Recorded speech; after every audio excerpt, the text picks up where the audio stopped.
Hey Burbank, I'm Jonathan Jones. Hey Burbank, I'm Mary Movsesian, and welcome to the first episode of Hey Burbank. We look forward to bringing you informative stories about our community and having some fun along the way.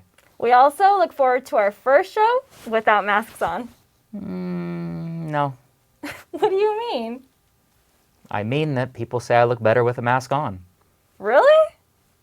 My wife does. As COVID vaccines continue to roll out and more of us are becoming eligible to receive the vaccine, we want to share this short PSA from LA County about the importance of getting vaccinated. Los Angeles County has begun administering COVID-19 vaccines across our communities, including at large distribution sites like you see here. The vaccines are safe and effective. More than 70,000 people across all races and ethnicities participated in trials, and there are 0 instances of serious side effects. And because the vaccine is nearly 100% effective, getting it can save your life. It is also free to all Los Angeles County residents, regardless of your immigration status or if you have health insurance. To find out when it's your turn to receive a vaccine, please visit vaccinatelacounty.com.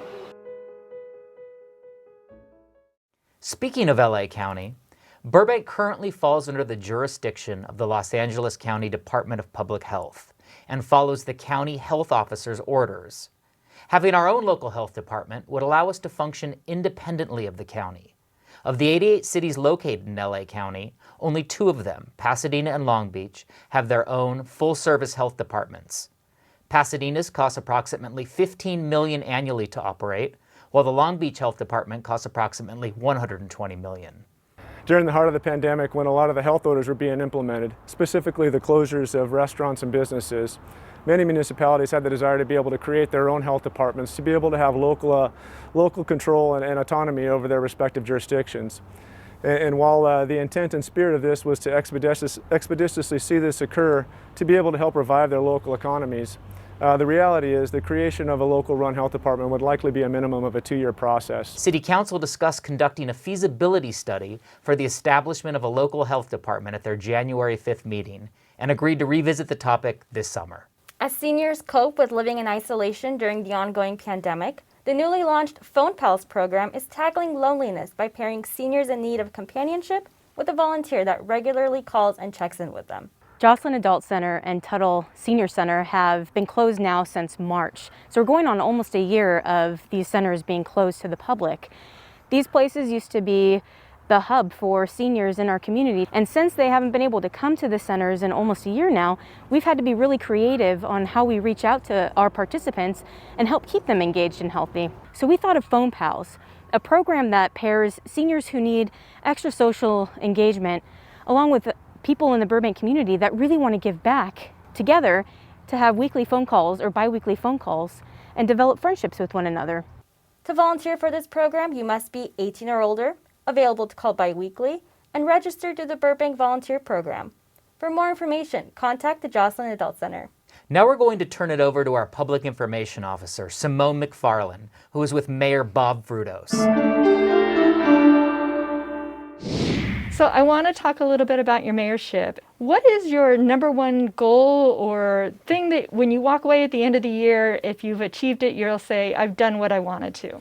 You know, because of our situation nationally and most important locally with the COVID-19 and all the social issues that are going on, I really want to be the mayor that, you know what, I stood fast making the tough decisions, but I cared about its people. I cared about being compassionate, make sure that our seniors are fed, make sure that we get the COVID-19 vaccinations here. I want to be the people's mayor, but at the same time, I want to be the leader to move our city forward and protect its residents. Can we talk a little bit about your childhood? I'm a son of a single mother who came here from Mexico, and I don't know who my biological father is, but she met this gentleman as she was coming from Mexico to the U.S. for her son to be born into a better life and have the opportunities versus growing up in Mexico. And this gentleman took me and my mom, and we became a family. And back then they had a term called a latchkey kid. My mom would work long hours, so I'd have somebody take me to school and bring me back home.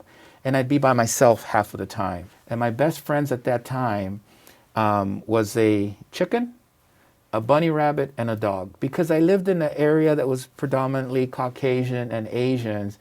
And at that time, being a young Mexican kid growing up in the West LA area, it was very tough to find friends. So I grew up in every program in LAPD, from the DAP program to the Explore Scout program. The police department provided a belonging. The officers provided the very important self-esteem building that I needed growing up as a Mexican kid in the West Side, that kept me out of trouble. I was so proud the day I graduated as a police officer because everything came together. Okay, so I want to talk about another person that's very important in your life, and that's your wife. Yes. So how did you guys meet? Believe it or not, she was a blind date. We both had the same dentist. Now, my dentist would always ask me, he was a very personal dentist, you go in for teeth cleaning and you end up spilling your guts to him. That's just the way it was. It's a bartender dentist. Exactly. And he would say, have I got a girl for you? I go, no, I don't want a blind date. No, no. And he yells at the receptionist, get Laura Oliveris' phone number. Give it to Bob. So we dated for a year. I proposed to her with another year engagement. She's the mama of my chickens. She's the mama of my parrot and the mamas of my 2 dogs.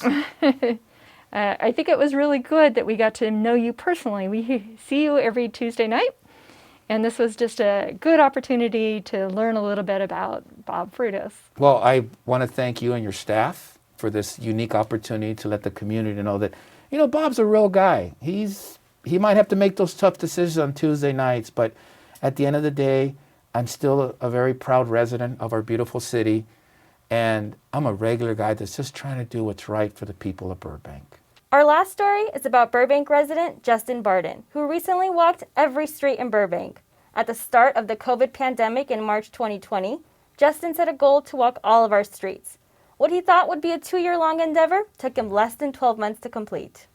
So I was inspired to walk every street kind of gradually. You know, when the pandemic started, I started working from home like many folks. And so I was looking for a way just to get out and be more active and establish more of a morning routine, and started walking around my local neighborhood in the Magnolia Park area.